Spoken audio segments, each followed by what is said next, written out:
Hi, friends. Welcome back to Crypto Internet. I feel like we're here every Thursday. We discuss the future of crypto and Bitcoin and decentralized finance. Sometimes we talk about NFTs and really just internet innovation. So today we dive into everything decentralized autonomous organizations. Now, I personally find this topic really interesting. DAOs are member-owned communities with centralized leadership, right?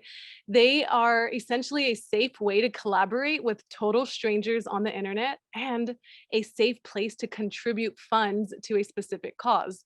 I mean, just think about the possibilities there, right? What you're basically saying is that a DAO could give me a safe way to work with like-minded individuals all over the world. Now, you can think of them like businesses that are native to the internet, right? They are collectively owned and managed by its members, and they have this built-in treasury that no one has the authority of accessing without the approval of a group.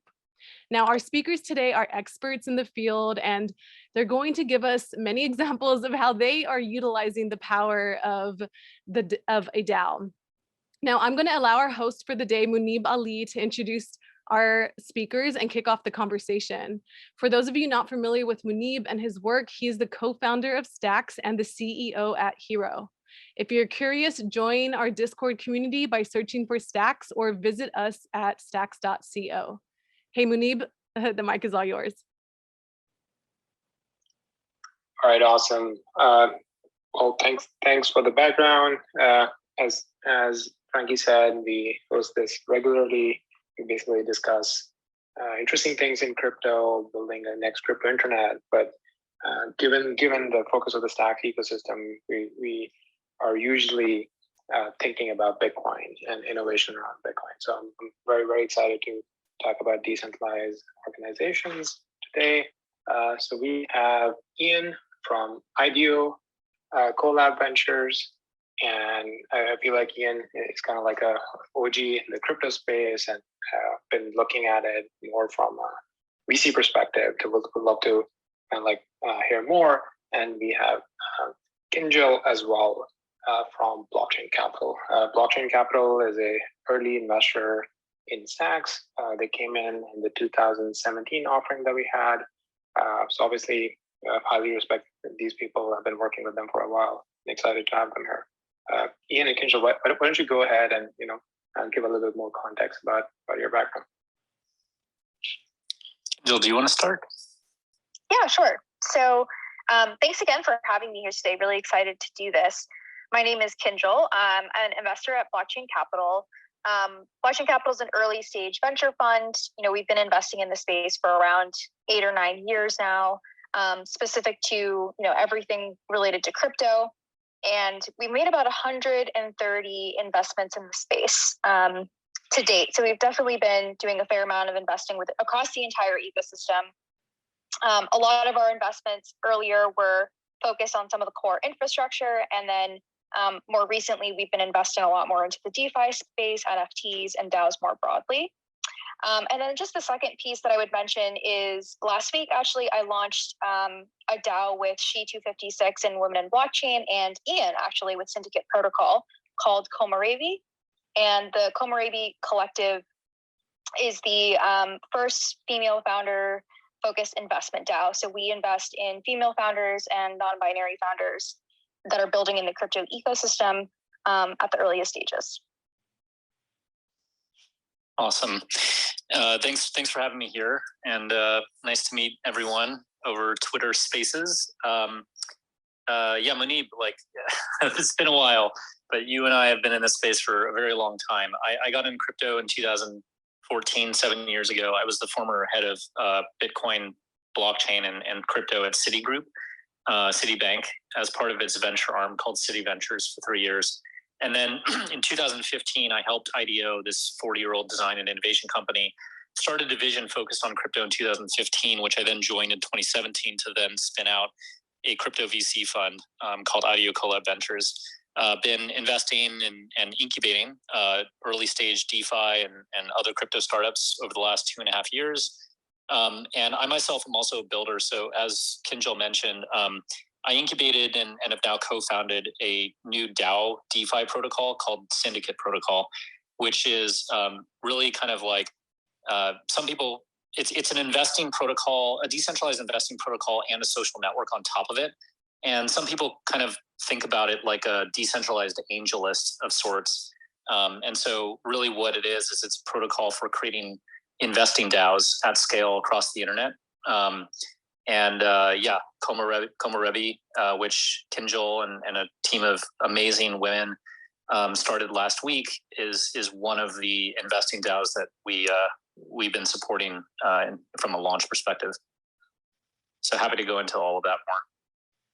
Awesome. I feel like maybe a good place to start is a little bit history of the DAOs, like how they started, and what were some of the initial motivations or even potential concerns. And I think maybe we can then connect that back to what's going on now. One reason for doing that is I feel like in crypto I've noticed this trend that a lot of the ideas, like even if you think about NFTs or other types of ideas, they've actually been around in one shape or form for a very long time, and then I've noticed this trend that they stay dormant for a while, or people make fun of them and feel like, that's crazy, never going to happen, this and that.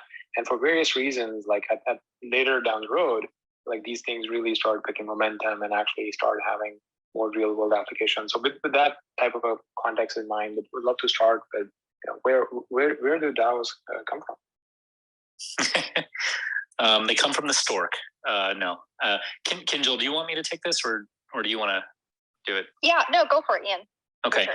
Yeah, I mean, look, like, honestly, I don't entirely remember where DAOs came from. I mean, I think the most notable kind of example was the DAO in 2017 that was trying to be this kind of like meta VC across, the internet on Ethereum. And obviously like that didn't go so well because a lot of people kind of like lost their money and there was like a vulnerability or whatever in the system. And so, I think that was a big reason why DAOs back in 2017, 2018, kind of like, and even 2019, all the way up until recently, like kind of went away. And like, there was a lot of just negative sort of connotation and opinion of DAOs, right? Because it was kind of framed in that context that this was like this fundraising investing vehicle and look what happened. Now, what's been interesting is in the past like 6 to 12 months as these protocols, like DeFi protocols and other crypto protocols have started to, really take shape and grow and find product market fit, is that the native business model, a lot of these crypto projects and protocols, in particular in DeFi, is to take fees of some form on the network and shove those fees into a protocol treasury, right? Which and then that protocol treasury is then governed by token holders of that protocol, and those protocol treasuries themselves are sort of DAOs in a sense. They are decentralized autonomous organizations that are overseeing a large amount of funds in the protocol treasury.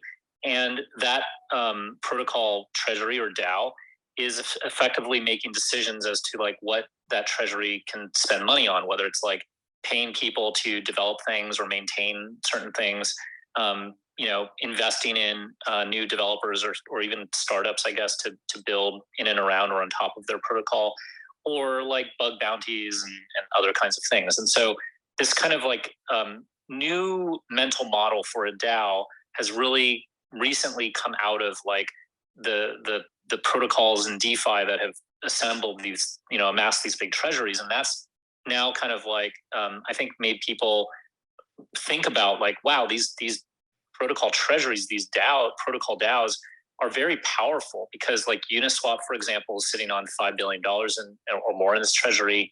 Aave and Compound have, 1 to 2 billion in their treasury, and that could do a lot of damage, right? And so I think there's now this like openness to what DAOs are and what they could mean.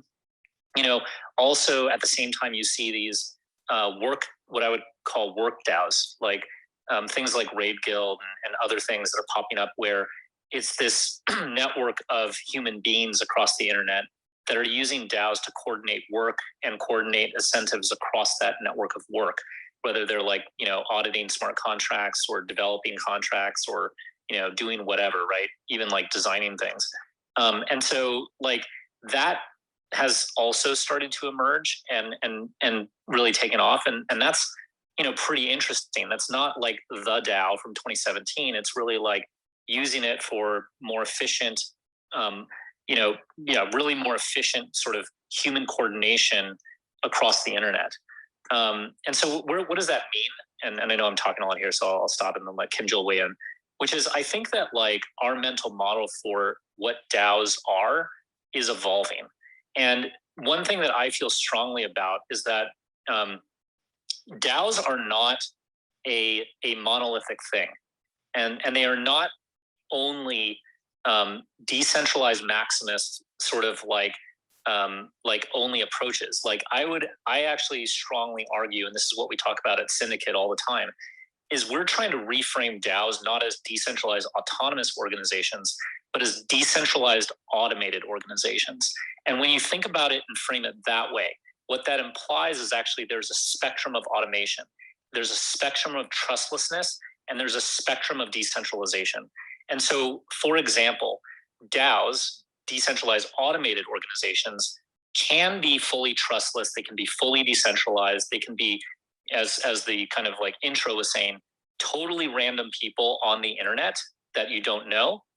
But also DAOs on the opposite end of the spectrum can be small groups of people that are friends, that already know each other, that often live in chat groups like on Telegram and stuff.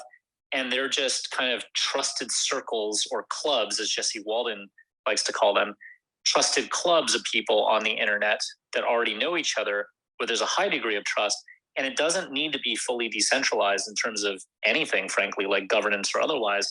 They're just using DAO tech to better and more efficiently coordinate human and even financial capital on the internet. And I think that spectrum and everything in between is super interesting from a design perspective. That was super helpful. Before I pass over to Kinjal, you mentioned the DAO, and I wanted to share some context there, especially with people who are kind of like new to crypto. So I remember this day pretty vividly. I think it was summer 2016 or something like that, and because it was a consensus conference in New York that was every year in New York in May or so. And I think there was this hype building up about the DAO, and it wasn't even sure that what that exactly was going to be. And I think there were even questions about this thing is not ready yet, or it should be audited better, this and that. And then right before the conference, there was almost like this, this news that, they actually launched it. And they not only launched it, they called it the DAO. Like, it is just called the DAO. And then the shocking thing was like how much capital started moving into it. I don't want to get the numbers wrong, but from the top of my head, I think it was something like $150 million just moved into the smart contract that was supposed to be this DAO.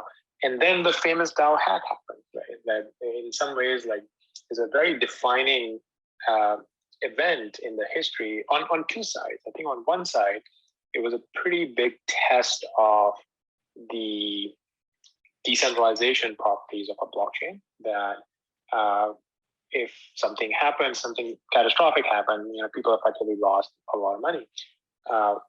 What's going to happen? Like, will the system go on, or will people try to reverse transactions?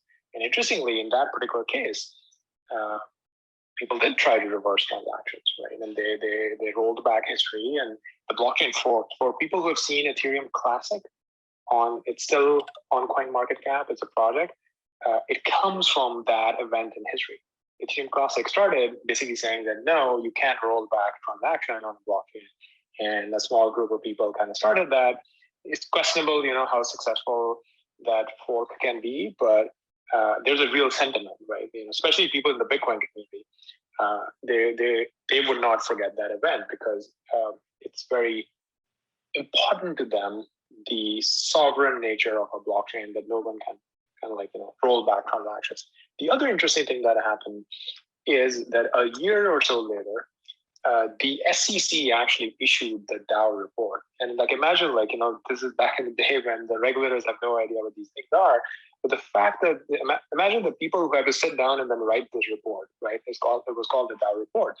And I think the reason why less people know about the DAO report is the SEC effectively laid out their case for why this was a security and why it was securities regulations apply here, and people have done things wrong and there could be strict action taken against them.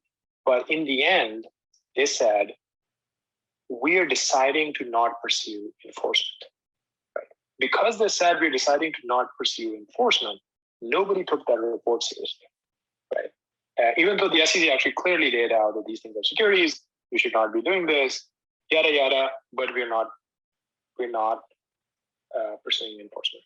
Right? And part of me wonders that if they actually would have pursued enforcement at that time, I think it would have actually completely changed the history of the rest of the industry. And this was like right before the 27 quote unquote ICO mania, right? And because the first precedent was the DAO got away with it, I think a lot of other people thought they can also go ahead and potentially ignore the regulations and just go ahead and do these offerings. That's a little bit of a color on where DAOs come from, and I really like the framing that it's a spectrum. Like the decentralization aspect of that is a spectrum, and now we are finding better use cases or more kind of like responsible use cases on that spectrum versus going like full blown. This is fully decentralized. It's going to be its own organization, and being a little bit reckless about it. All right, with that, Kinjal.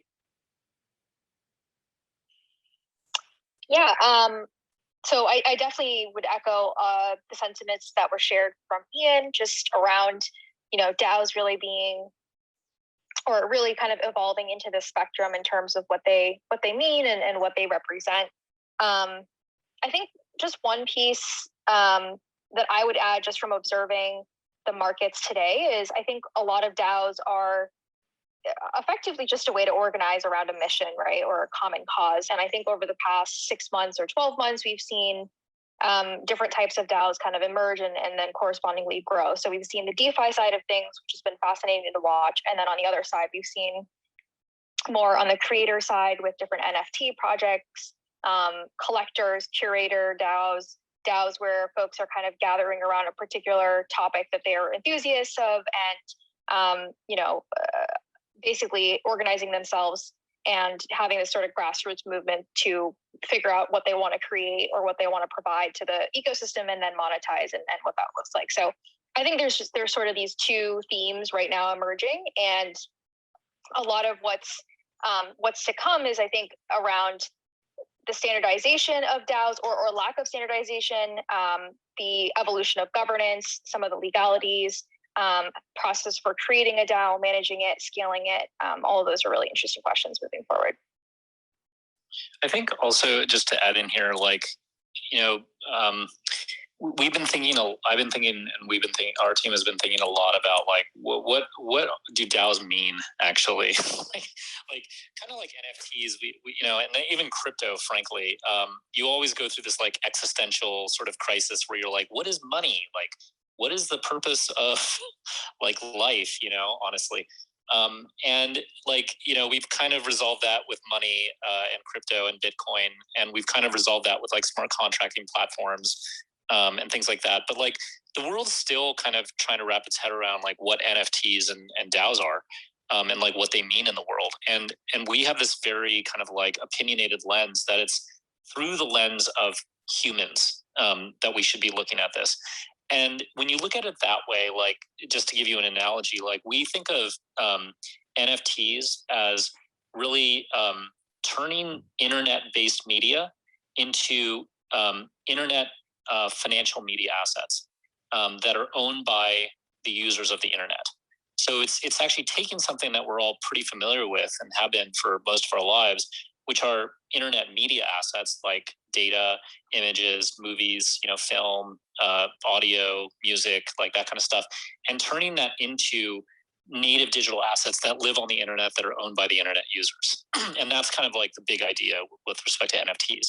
So then the question is like, what are DAOs?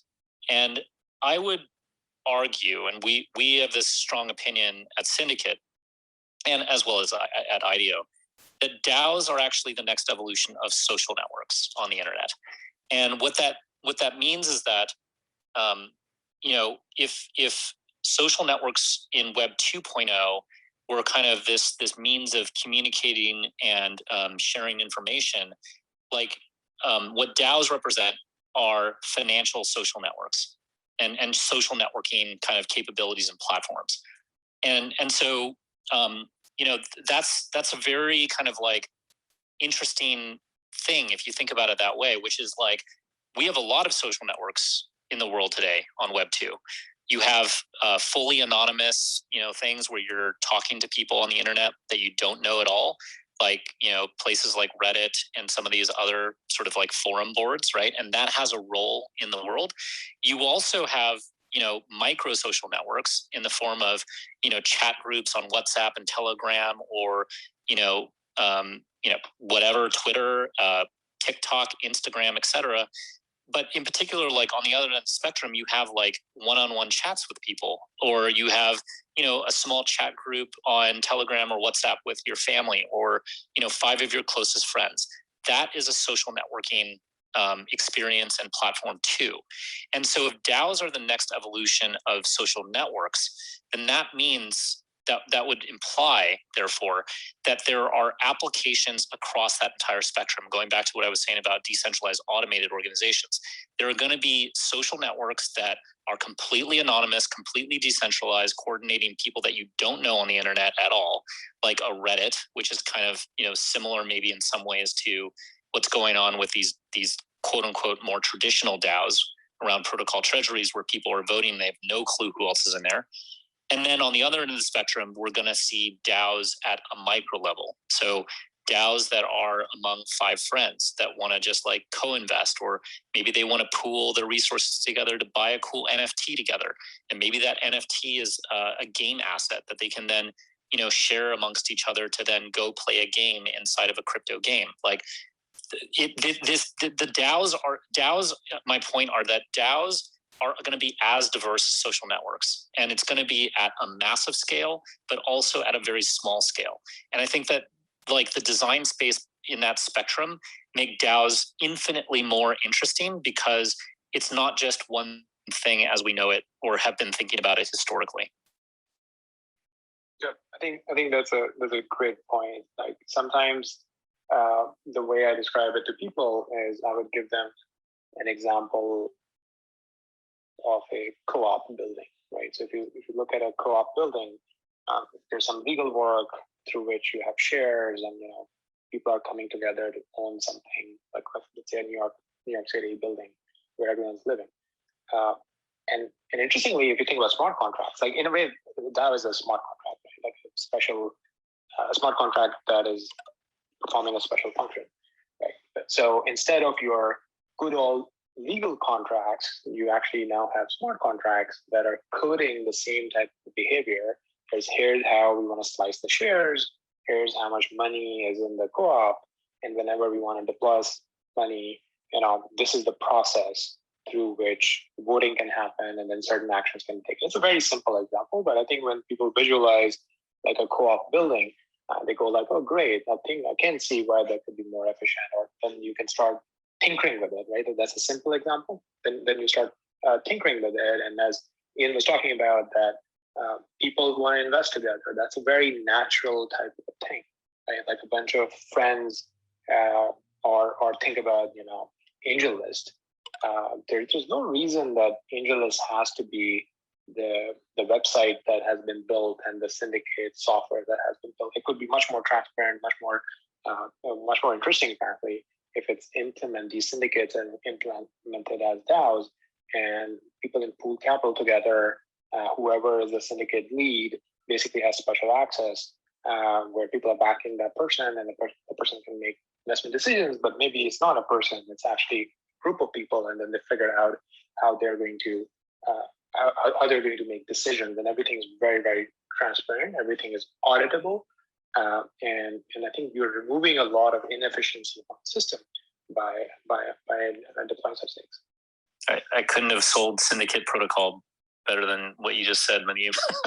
But like literally, that's why people think we're kind of a decentralized AngelList, which is like we are seeing through DAO technologies that we're building that we can not only replicate AngelList and other capabilities at 100 to 1,000x cheaper and faster, but also when you make things 100 to 1,000x faster, cheaper, and easier to do, it actually unlocks totally new things that would not have existed in the traditional world. And I would say that this is something that maybe Kinjal you want to weigh in on, but like what CoLab represents is something really, really profound. It's like 5+ really strong female leaders across the internet in crypto that have a relationship with each other, that are coming together and assembling more than 30 people in CoLab's case in the crypto community and across the internet to invest in things that should have always been invested in,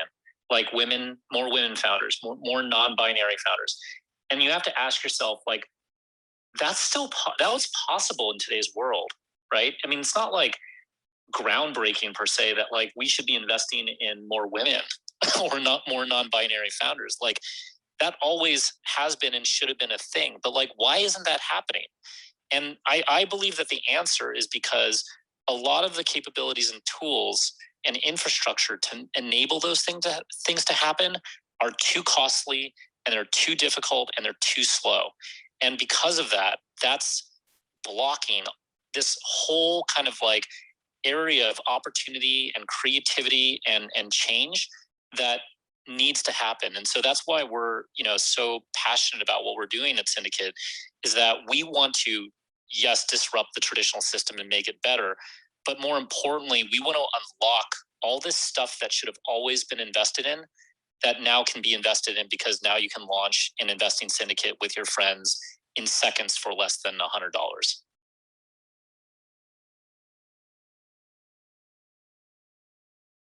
Yeah, I would just add, I think the experience of launching a DAO, launching CoLab with some of the folks that I've been working with has been really eye-opening to just sort of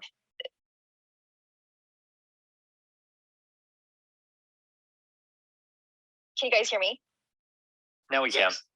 Okay, sorry about that. I was just saying, so I think the process of creating a DAO with Syndicate, with CoLab, has been really eye-opening, just in terms of how, I don't want to say it's effortless, but it's definitely minimized effort in terms of cost of capital to actually launch, of being able to organize a group around a particular mission, being able to leverage the entire collective's strengths to be able to go after this particular opportunity. Of course, like there could be a venture fund or some sort of fund dedicated to female founders in the traditional financial system, but I think the way that we've done it has been really lightweight, seamless, and hopefully moving forward, we'll be able to act faster and kind of move really quickly and be nimble. At the same time, we're able to kind of leverage a lot of the strengths that we have as a group. And I think that's just something that you just don't necessarily get to see in the more traditional VC world. So yeah, really excited to be able to experiment with this structure and sort of see some of the advantages play out in real time. Yeah, so I think the organizing capital in DAOs is super interesting for the stuff that we have discussed. But I almost feel like there's a little bit of a human behavior aspect here involved. Like, I don't know if other people have noticed it, but I've personally felt that deploying crypto capital somehow feels easier than deploying traditional capital. Like if I have USD sitting in my bank account, maybe there's more overhead. I have to kind of go jump through more hoops to do it. But if it's crypto capital, but I think it's like more than that, right? Like for somehow people have taken a certain amount of risk by holding crypto, And now they're using crypto to invest in other types of crypto things. And in their mind, like that's just easier, right? The calculation is a little bit easier. And that's super interesting, right? Because as the market of kind of like the crypto industry is growing, it was sitting at 2 trillion. Obviously, it has come down a little bit now, but that's a pretty large market. And if this capital just happens to be a little bit more fluid, it might be because it's easier to transact it. Like I literally have people that we do business with where they're like, please don't send us a USD wire, send us USDT. And it makes sense. Like it's a much easier transfer to make. But I feel like there's something about human behavior here as well, where people, at least in my observation, including myself, are more willing to deploy crypto capital in interesting things than they might be with traditional capital. I agree with you, and I think it's a really interesting thing to unpack, actually, because I think the skeptics might say, well, it's because this is all fake money anyway. I think the other argument that could be made is like, well, people that were early or whatever have crypto gains and house money to kind of like play with, and therefore they're more risk tolerant. Or some people might just say like, well, crypto people are just like super risk on all the time, and that's just the way they are. And I think all of that is partially true, but what I would agree with, though, Muneeb, that you're pointing out is I think it's also true that crypto and these things like DAOs and whatnot are starting to change user behaviors in subtle and then not so subtle ways. And I think that part of it is potentially a generational thing. I'm actually embarrassingly old, and like I'm well, actually, case in point, I've been totally laid out the past few days because I didn't twist anything on my leg, but my leg just hurts because I think I'm old. But anyway, the point I'm making is that I notice differences between people like myself and people who are kind of in the Gen Z mafia, for example, and just the way that they kind of operate, the way they move, the way they like think about things. And it's not better or worse, it's just totally different. But also like it's even changing my own behavior.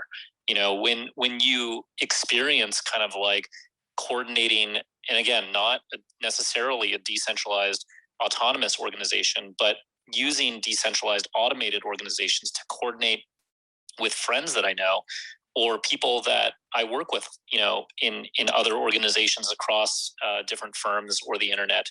Like when you experience that for the first time, you kind of have this like, oh my God moment. Like you're like it's kind of similar for me, at least when I first experienced the iPhone in 2007. I was like this hardcore BlackBerry fan. And like, I was like, I'm never going to take my hands off of BlackBerry because it's like, it's the future.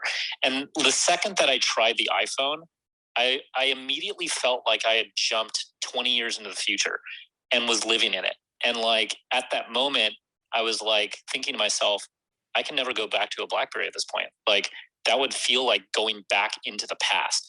And like, I think that same thing is happening across crypto writ large, and specifically within DAOs, which is when you have an experience with your first DAO and you think about, oh my God, we just like coordinated, 30 people across the internet. I'm thinking like Komarevi, for example, 30 people across the internet raised, X amount of money in no time at all, for no cost at all, in a compliant way, by the way. We're not like breaking any laws or anything like that. And we're now investing, we're now like literally this second able to deploy capital into more female founders. Like, oh my God, that is the future. And I never want to go back. And like, I think that that is going to fundamentally change human behavior and user behavior, because now like I still am a part of IDEO's venture fund, right? And I look at our infrastructure that is running a traditional venture fund, and I think every single day about like, oh my God, I just wish this ran on a DAO. Like, why isn't this running on a DAO? Because it's just like ridiculous, how painful it is to, run traditional investing processes in this specific case on on traditional infrastructure. Yep, I fully agree, and I think where my mind is going is you can tell that it's very, very early. We're kind of like scratching the tip of the iceberg, right? Because we're talking about mostly crypto capital that is coming together, forming, and is a little bit easier to deploy. But if you start thinking about the inefficiencies in systems, like wherever value is in the real world, let's take real estate for example. Right? Like imagine that how much of the world's monetary value is in real estate, and if someone is trying to buy let's say an apartment in Manhattan or something, first of all, like it has to be a single buyer. If you are pooling your capital together, you have to literally go and form LLCs and get into LLC agreements and God whatnot. And if you're getting into a bidding war, like it's a very inefficient process, really. So imagine like fractional ownership of a New York City apartment where a bunch of people come together pretty quickly in a DAO, and you automate the auction process. Like this is like that is like 1,000x more efficient system than what's happening on an everyday basis in real estate, and that's like kind of like one vertical that I doubt that there are people even working in it. And as I'm talking, I think if you are, you should apply to the Stacks Accelerator. It might be an interesting idea. So I think like that's kind of like where my mind is going. That imagine the type of inefficiencies that exist. Not like I think there are valuable things in the digital world, on the internet, but then there's value in the physical world that is stuck in these highly inefficient systems. And at some point, you're gonna bridge that gap, and the stuff in the crypto world is actually going to start controlling the value in the real world itself.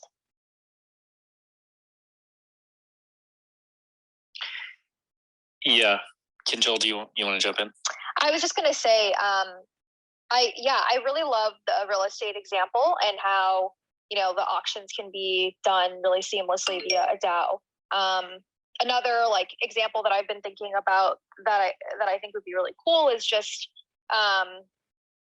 even just within the investment landscape, automating like the IC process, which is kind of what we're doing with Kohlrabi and with other DAOs, where usually it's this really drawn out decision where everybody's talking and discussing, and then there's no like real formal voting process, which is obviously fine. That's kind of how the structures have worked. But I'm really interested to see how investment decisions can be made at large within a broader DAO, sort of coordinating amongst themselves, then voting on chain. I think that's interesting, and then also hopefully in the future there's more ways to generate on-chain revenue that can kind of tie back to a particular DAO, and all the users or all the participants within that DAO can kind of get automated, income basically come back to them. So a few other, I think, ways where this is going to start to show real efficiencies compared to what we kind of have in the present day.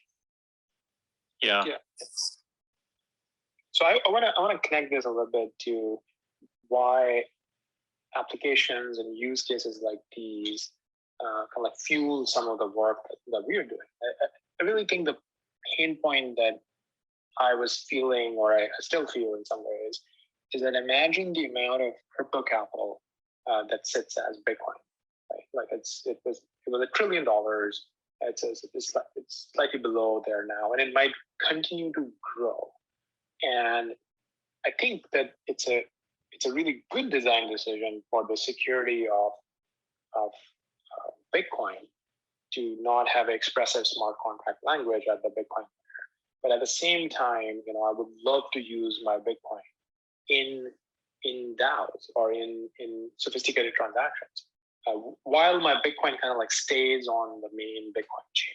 Right? Like that's better for me from a tax perspective. That's better for me from a security perspective. That's better for me. Like I don't want to use custodians. I don't want a synthetic asset on any of the chain. I think that's kind of like where we've been focusing on with Stacks, where can we actually just bring the smart contracts to Bitcoin so that your Bitcoin can remain on the Bitcoin chain. You can do the capital transfer on Bitcoin, but the smart contract logic actually triggers on the stacks there. And that's why I'm like super excited about this work, because imagine as these things start going mainstream, obviously right now, if someone wants to implement DAOs right now, they would go to Ethereum or some other advanced smart contract platform. They wouldn't think of Bitcoin right now. And I think that's the thing that we are trying to change.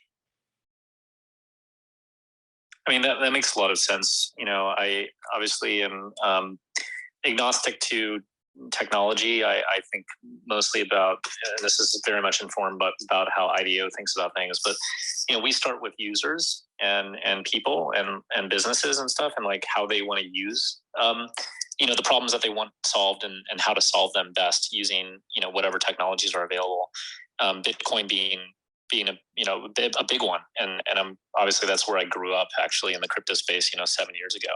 And so I think that, yeah, like Bitcoin obviously has a tremendous amount of liquidity. It has you know, a lot of kind of adoption, you know, much more than many other crypto assets actually, and also has a really strong community.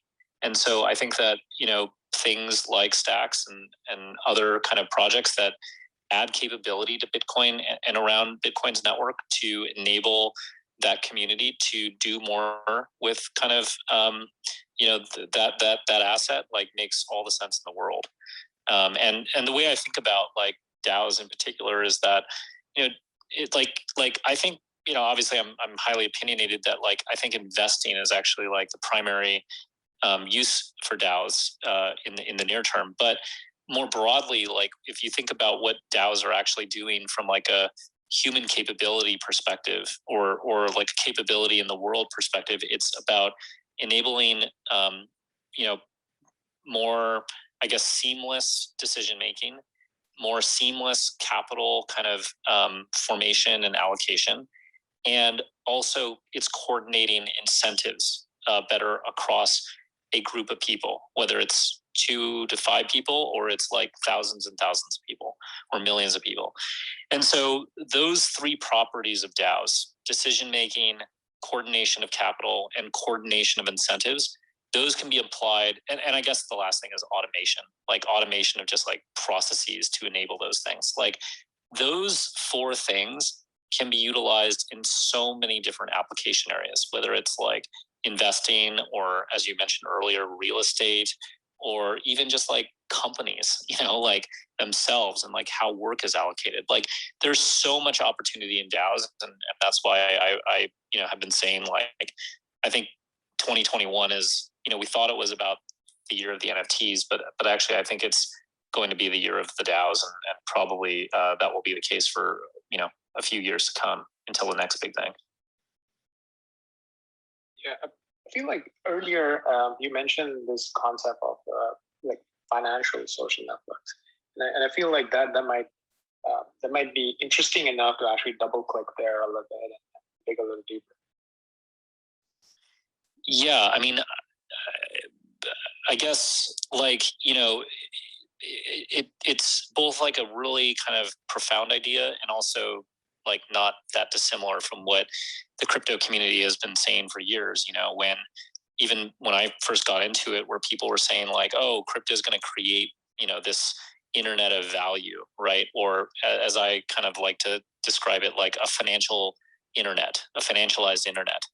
And so if that's what like a lot of these kind of smart contracting layer 1 platforms are doing, which is, you know, taking the internet and making it and embedding finance into it natively, then that's what DAOs, in my opinion, are doing, is they're taking social networks and social graphs and they are embedding finance natively into social networks. And then the question, if you believe that, is, okay, what happens when you merge social networks and finance or fintech? Like what would it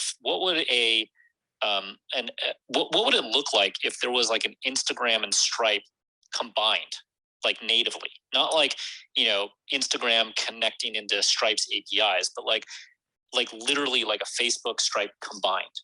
And when you think about it that way, the possibilities are endless. Like, you know, like taking Instagram or TikTok, for example, and thinking through what would it look like if there was like an Instagram, a financial Instagram or a financial TikTok. That in itself is super interesting because like you have all these influencers and creators on these platforms that are, you know, basically like, you know, the new entrepreneur in some ways of our generation. And if you think about them, which we've done a lot of research into on the IDEO side, like a lot of these people are unable to get traditional financial services because they are influencers. Like you can't go to like Bank of America and like ask them for a loan to buy a house or to reinvest in their new, you know, emerging creator business, an influencer marketing business on YouTube. And so these people need financial services. And so there is, I mean, just really specifically, there is definitely an opportunity to merge social media and social networking with finance in the specific application area of the creator and influencer economy to provide these creators and influencers, A, basic financial products, B, the opportunity to more financially and equity-wise engage their communities and fans. And number three, also enable them to go from what they are, which really is kind of like this new working class, to actually rise up to a middle class of the creator economy. And Li Jin, who, you know, ex Andreessen Horowitz, now, you know, at Atelier, has her own firm called Atelier Ventures. She's been talking about, she wrote this article in Harvard Business Review about how the creator economy does not have today, but needs a middle class.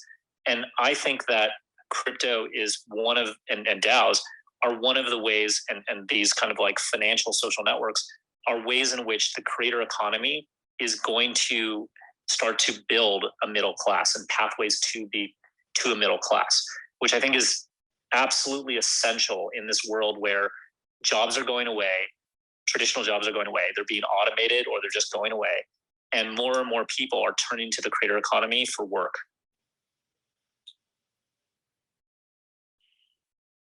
I would just add, so I love this idea of the creator middle class. And I just think that using crypto as a way to supercharge these basically micro economies that we're starting to see form is going to be the path forward for so many folks. Right now, it feels like the tail end of groups online don't really have a place or a way to monetize their value and what they kind of do within their own little ecosystem. And I think that taking, 100 fans or 100 active members that are all working together to, either move a cause forward or produce a particular product or buy an NFT or like whatever it may be, I think like being able to take a really small group of folks and make it sort of a viable path or a viable business model is going to be so important for the future. And I think we're going to start to see so much tooling around DAOs to make sure that they can actually go do that. So really excited about that particular category. Yep. And I feel like the thing about these types of financial social networks is like very quickly, like your reputation is going to start playing a role. And interestingly, like you guys brought up influencers. I feel like they're heavily underappreciated on the internet right now. Like you can almost like feel their power of influencers on the different platforms like Twitter, Instagram, and others. But in terms of like how much they actually monetize that power and influence is, I think, on relatively on a spectrum, like on a very low end of the spectrum. They haven't fully figured out how to really do that. And there are very strong opportunities in these types of financial social networks where they would be much more powerful and kind of like would be the hubs in the middle. And I think there are some examples, like for example, like if you just look at Pomp on Twitter, right? Like he's a big believer in Bitcoin. 2-3 years ago, he had a smaller audience. Now he has a much bigger audience, and he was kind of like working earlier at a fund, but then he saw the opportunities that capital is just coming to him. Right?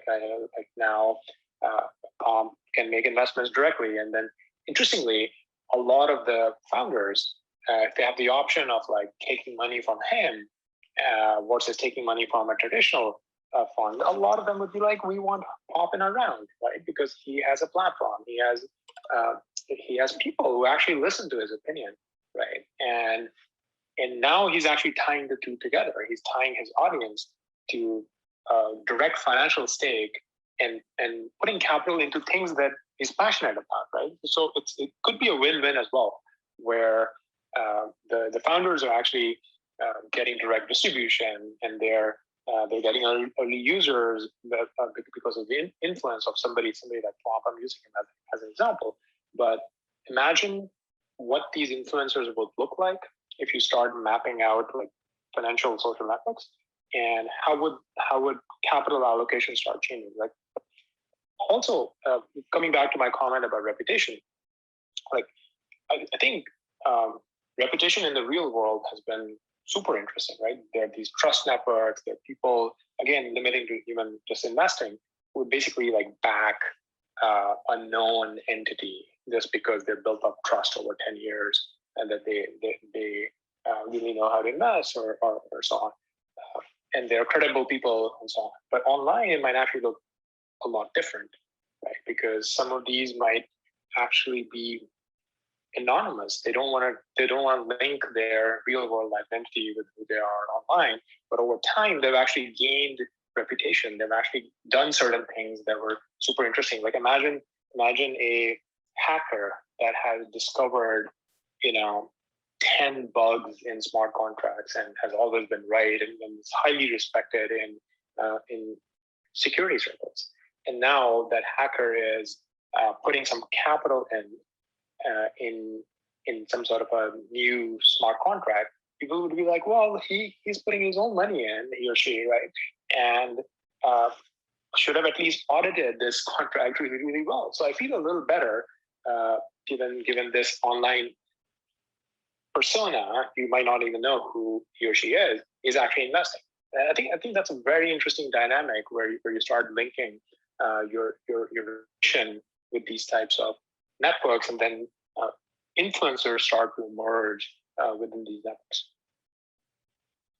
I just want to share a couple things. Like, I completely agree. I think there's a few interesting questions that emerge. Like, one is, the native business model of social networking platforms in Web 2 was advertising. And that's based on popularity. And that's based on likes, right? And I think that crypto actually has a chance to change that fundamentally, because it changes the business model. And I think it will likely change the interaction model, which I'm pretty excited about for the following reason. For every pomp and I'm just using him as an example since you brought him up, there are hundreds or thousands of non-pomps that will never be as popular as pomp is, because they just aren't pomp. And but is that a bad thing? Actually, in Web 2, that would probably not be okay, because the goal is popularity and number of eyeballs and likes and follows. But is that really, like, I'm getting a little philosophical, but is that really what the world values? Is like only popularity? I mean, I wasn't particularly popular in high school, or frankly ever, but like, I feel like I contribute, something to the world. And so I guess my point is that I think that what crypto will also do is enable a new kind of creator to emerge. What that isn't based on and it actually starts to evolve the way people think about influence, where it's not just or only about how many people like you or follow you or whatever, and how many eyeballs, but it's who you have influence with and the quality of those relationships, not just the quantity. And I think that, like, in that world, things, number one, probably map more closely to the way that things should have always been. And number two, it makes things more fair and equitable, because now someone who, isn't particularly popular, but has really, something really valuable to add to the world, and people of high quality look to them for what they have to bring or say. Now that starts to matter because it's not about a like, it's about in particular where you put your money, and where you put your money is probably a better reflection of conviction and influence than how many follows or likes a person has. And that's what I think is really potentially profound about how crypto could really evolve how we think about influence and social networks and power.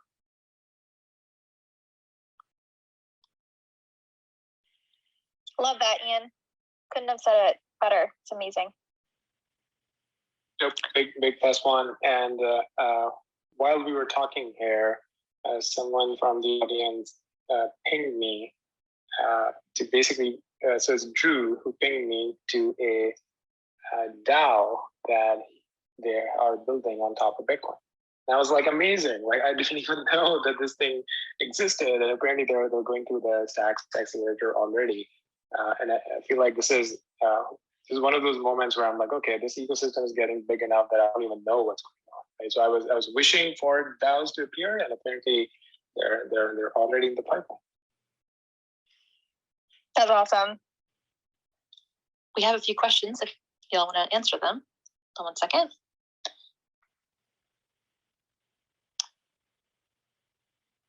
All right, we have Board Elon. Great name. So he's connecting. Hey everyone, Muneeb and Ian, a couple of points that you made really resonated with me about reputation and access to opportunities. So I guess a little background for anyone who's not familiar with my account. I'm a parody account of Elon Musk, been around for 7 or 8 years.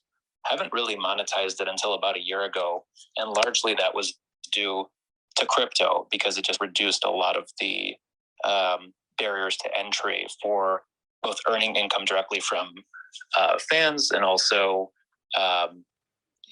being able to sort of separate my reputation from my real world persona, if you will. So just wanted to make the point that with DAOs in general, what's really exciting to me is kind of the reduction of middlemen, right? So using a real world example, I've earned some income in the last year, wanted to make investments in startups, in other founders, in a variety of places. So to do that properly, I need to contact a lawyer and I get an accountant, do all these sorts of things that require me to divulge my personal information. And the reality is my personal, information isn't really relevant. My reputation is what matters. That's what the founders want and the distribution that I have. And with DAOs, what's exciting to me is that, I have crypto, I can deploy it, I can provide distribution, and I never really have to merge these two identities that I have, at least for now in the legal system that we have. I do worry that, regulation will come, and that will prevent sort of this seamless ability that I have. But overall, I am very excited because I'm maximizing my capital and spending it on, people that I want and technologies that I want, instead of paying, lots of legal fees and again, putting my personal ID at risk. So I just wanted to share that I appreciated your perspective.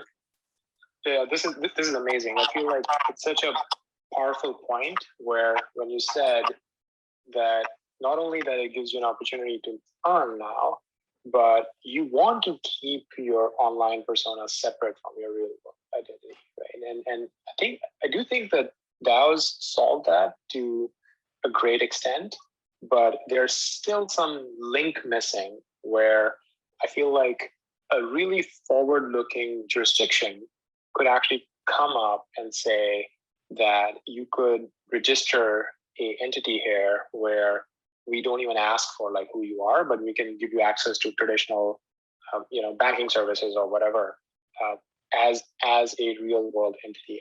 I've personally done some research into, LLCs and, their different structure. There are certain states where you actually don't have to disclose as an LLC owner, like who the actual owner is. I was doing that for privacy reasons, But I can see that for creators, especially creators who have a different persona online, they have, interestingly, you can also keep the capital separate, right? Because you're earning from a different source. So you can keep that separate from your real world income. But at some point, if you need to connect it back to the real world, I think we'll need some sort of a very privacy focused legal structure, or maybe you're fine, but just keeping that capital in crypto for a very long time. Great. We have a question. Oh, go ahead. No, that's it. I'm gonna jump in 2 minutes, but yeah, let's keep going. Thanks, Ian. Just another question from Christian. Go ahead.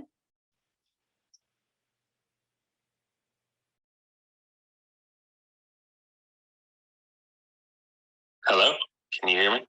Yep, go ahead. Christian. Hi, I had a question for Muneeb. In dealing with like governments and banks, I find that those systems are kind of like a legacy blockchain on paper. So I was wondering, based on how things are going, it seems that everything is eventually going to get replaced by, blockchains, DAOs, and all this, whether it's real estate, whether it's the financial system, basically everything. Do you foresee, it seems like eventually it'll come to the point where there might even be like virtual nations created as a DAO, for example. And do you foresee that? And if so, how do you see that kind of playing out in the future with regards to like the legacy systems versus these new virtual nations that might spring up with whole systems running on DAOs and blockchains and all that? Yeah, I think that's super interesting. So in terms of everything being disrupted by crypto, I think one fairly simple way to look at this is that smart contracts are just new types of computer programs with superpowers, right? And just like at some point, computers were replacing traditional things, and then internet services started replacing traditional things. Smart contracts are going to take that over because they have the capabilities of the previous generation software, right? It's just that the previous generation software does not have the capabilities that the smart contracts have. And I think that's an important point to understand. These things can do other stuff, just that other types of computer software cannot do what smart contracts can do. So there's very little doubt in my mind that these types of smart contracts, just like new types of computer programs with superpowers, mostly around ownership and being very transparent and auditable, would take over a very large portion of the type of services we are used to. Obviously, it's going to take a while. Like it's going to be multi-decade long type of a thing, and that's fine. That means there's a lot of opportunity here in the very, very early stages. In terms of your question about these nations, like I don't know if people remember this, but when Facebook crossed 1 billion users, there was some talk about, hey, look, Mark Zuckerberg is really like the president of the largest nation on the planet, right? And the ironic thing about that was these quote unquote citizens, like the Facebook users, actually have no power whatsoever in that digital nation at all, right? It's much worse than normal countries. So in some ways, it actually regressed, right? Like that it's a complete power given to one party, and everybody else is kind of like living there and interacting with other people there, and they kind of like don't even have privacy, right? Like you can't even have private conversations. You literally have no ownership. You have no property rights. You have no rights whatsoever, more or less. And I think that would change. So we saw how disruptive that was. So that was Web 2.0, things like Facebook. But now imagine if you could now do that, but give people ownership, give people property rights, give people a skin in the game, and then they can elect folks who can have more responsibility. And maybe there will be digital nations like that. Maybe there will be presidents elected that way who would have some amount of power and control, but they will have checks and balances, and it won't be a Facebook-like situation that we saw before. I know we're at time, but all good for one more question? Yep. Okay, cool. Suresh, you have the floor. Go ahead. Thank you. So basically, my point is a lot of that has been discussed here. Sounds very much like what Andreessen Horowitz, Sequoia Capital, and Shamat Falapitiya have developed. I'm not sure the listeners and the speakers know about this, called BitCloud. Every creator literally has a token associated with themselves with a particular value, and depending on the authenticity of their content that they put out, the value of the token can go up or down. Now, what I find interesting with it, if you take one step further, if you think about what happened during Trump's election, not making this political, by the way, and during last year, COVID, we saw a lot of fake news coming out. I think what's interesting is if once we associate, a creator has a token associated with them, you actually increase the authenticity value of any news coming out and also eliminate slowly fake news out of the system. I'm not sure how possible that is, but what I like about Stacks is that you literally cannot delete anything because it's on the Bitcoin blockchain itself. I think that's really powerful, but I'm not sure if we are talking something of a BitCloud mechanism in place here. Would love to hear your thoughts on that. Yep. So happy to add my quick thoughts and then let other jump in as well. I think of that as an interesting experiment. Like they're obviously, the line between a DAO and some other type of a smart contract or a social network at some point it's a blurry line, right? Like these are basically blockchain applications. All of them are blockchain applications. And for specifically about BitCloud, I think they're taking together a bunch of interesting ideas that have been floating around. The idea of decentralized social networks without any token economics, but then decentralized social networks and reputation and token economics kind of like added in there. I honestly haven't done a deep dive into what they're doing. I've just been at the receiving end of some very aggressive marketing, and that left a bad taste in my mouth. It felt a little bit scammy to me. I'm not saying that there's anything wrong with the project. It's just that the people who were trying to promote it, I think they were coming across as too aggressive to me, at least in the interactions that I've had. But I've never done a deep dive in the project. I do think from a purely intellectual curiosity perspective, I think it's a very interesting experiment. Yeah, I'll just jump in before I might have to be summoned out of this. That BitCloud is very interesting. I think though that like the way that I would sort of think about it is that they have a very specific interaction model that they're going after. The way I kind of think about it is they've effectively enabled these creator coins that are sort of almost like backed or collateralized with Bitcoin as almost like derivatives on a person's popularity, really. And like that's kind of what is in some ways happening. And so that is really cool, but also like really specific and just very specific. So I don't think that like at least currently it's sort of like as expansive as some of the things that we were talking about earlier, but it could maybe one day. Thanks again for having me. Look forward to doing more of these. Awesome, man. It was great to chat. Thanks, Ian. Thanks, Kinjal. We are over time. I think we need to end things, but look forward to having another session like this. Frankie, if you'd like to close it out, that'd be great. Yeah, I think this was wonderful. Thank you, Kinjal and Muneeb and Ian who just left. Guys, if you're interested about what we're doing, please visit stacks.ac and we'd love to share what we've got going on down at Stacks. Thanks, everybody.